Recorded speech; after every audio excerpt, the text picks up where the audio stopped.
Very good morning class. In this video lecture we will be talking about the next chapter of history, that is the making of national movement between 1870 and 1947. So till now in the initial chapters of history you have studied that Britishers, after coming into India, they have controlled each and every sphere of the Indian economy. They came and captured the territories from the Indian rulers.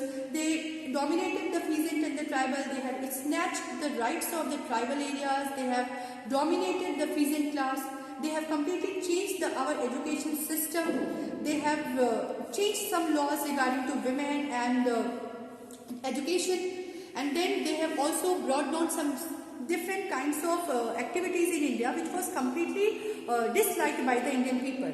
So all these steps taken by the Britishers, they were creating discontent among the heart of the Indian people. But till now there was no mass agitation was there. But now, after looking into the world politics, after French Revolution, after Russian Revolution, Indian people were also getting the idea, or also were getting aware about their rights and how they can also stand for their rights and how they can also work for the freedom. So all those Indians who got educated, who were from the middle class, who went to abroad, who got education from the foreign universities, they came back to India and they started some association. The ideas behind establishing these associations were to create awareness among Indian people. All these associations were focused on creating awareness among Indian people about making them realize about their self-strength, which will ultimately lead to the freedom of India. Important political associations in between 1870 and 1880s were Pune Sarvajanik Sabha, then we have Indian Association, the Madras Mahajan Sabha, and the Bombay Presidency Association. All these associations were different from the previous established association in respect, because these associations now were open for everybody. Everybody means all the regions. Initially, before this association, the group or any party, any organization was region specific. If it is in South, it is in Maharashtra, mostly Marathi people were the participants or the members. In United Provinces, mostly the United Province people were the members. But now these associations were open for Indian. So the idea of nationalism was increasing, that India is no more divided into provinces and princely state. India is a country and India is not a piece of land. India means the people of India. And freedom of India means when people of India are free from the shackle of British rule, when they will be getting equal opportunity, they will be getting true representation in the legislative council, they will be getting their rights to give their public opinion in the formation of government, then only India will be considered free. It will be the true freedom of India. So for this, Indians started working towards nationalism.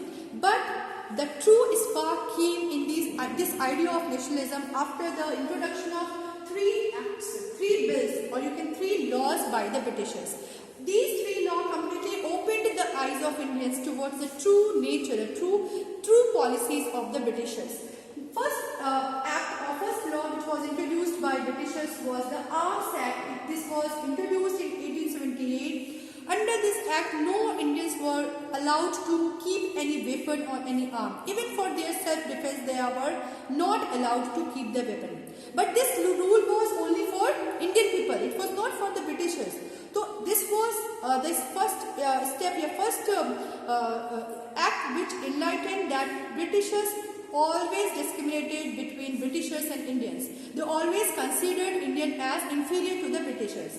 The next act was the Vernacular Press Act, in which they have completely curbed the freedom of the press. We all know that press, media act as a link between government and the common people. So whatever government was doing, it was published in the newspaper. And in the Indian newspaper, the editors, the Indian leaders, the writers, they were writing about the true policy of the British government, what they were doing wrong. So these articles were raising awareness among the Indian people. So this made Britishers scared of the upcoming events. They never wanted anything happen like 1857 again in their ruling. So they came up with the Vernacular Press Act, and under this act it was considered that if objectionable is published in the newspaper, they will ban that newspaper. And obviously anything which is objectionable, it will be objectionable from the perspective of the Britishers only. Okay. After World Press Act in 1883, Britishers came up with a new law, Ilbert Bill, and according to this bill, Indian judge can also trial the British people. Again, this bill was ensuring the equality between British and Indians. But Ilbert Bill was highly criticized by the British people. They said the Britishers were not ready to accept that Indian judges and British judges are same, can be treated equally.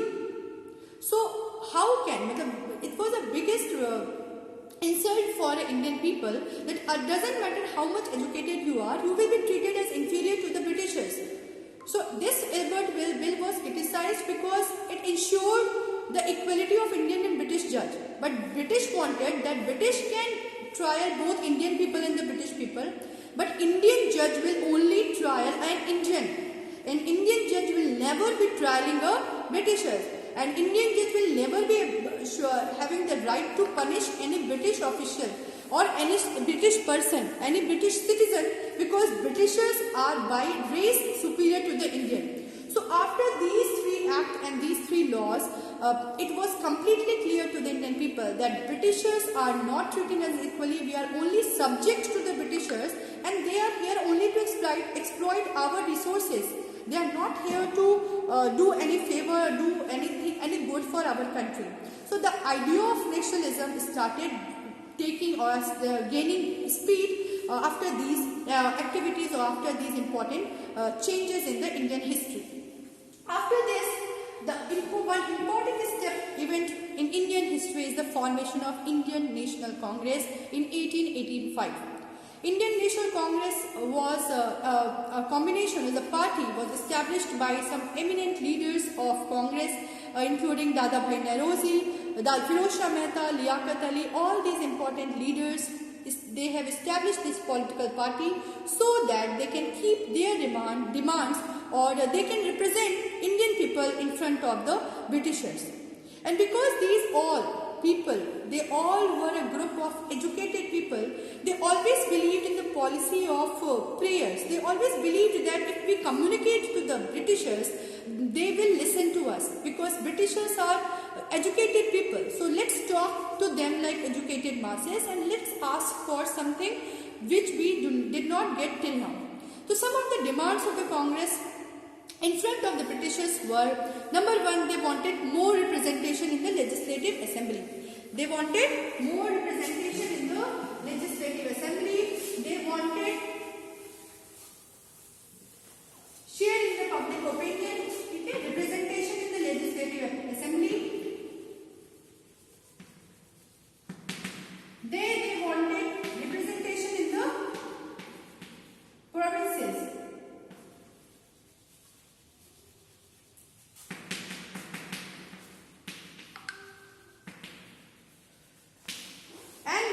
Wanted to participate in the election, to have election. But of course, all these demands of the Congress was never been adopted or accepted by the Britishers, which led to the formation of two ideologies within the Congress itself. The people, the leaders of the Congress were of two ideologies. The one group of people, one group of members who were believing that we can talk to Britishers for Swaraj, and another group of leaders, they believed that Swaraj is not something to be asked for, and these group of people popularly got known as radicals, and they were against the policy of prayers. They said that we will be following the same policy that Britishers adopted for snatching our Swaraj. Including the radical group of leaders, they included the leader Bipin Chandra Pal from Bengal province, Bal Gangadhar Tilak from Maharashtra, Lala Lajpat Rai from Punjab, and altogether popularly these three were known as Lal, Bal and Pal. And overall they were known as the radical group of Congress, and even Bal Gangadhar Tilak is said one quotation which is very popular, that is Swaraj is my birthright and I shall have it.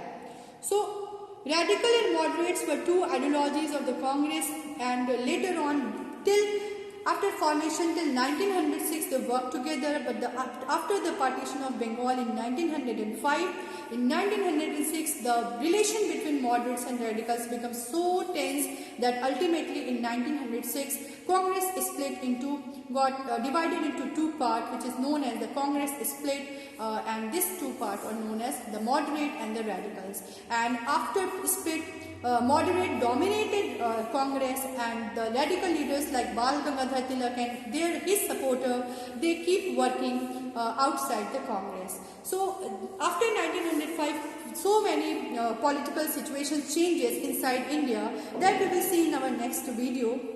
But till now you have to remember two things only, that the introduction of these three laws or act as well as the formation of association was the beginning of the Indian nationalism in the Indian scenario.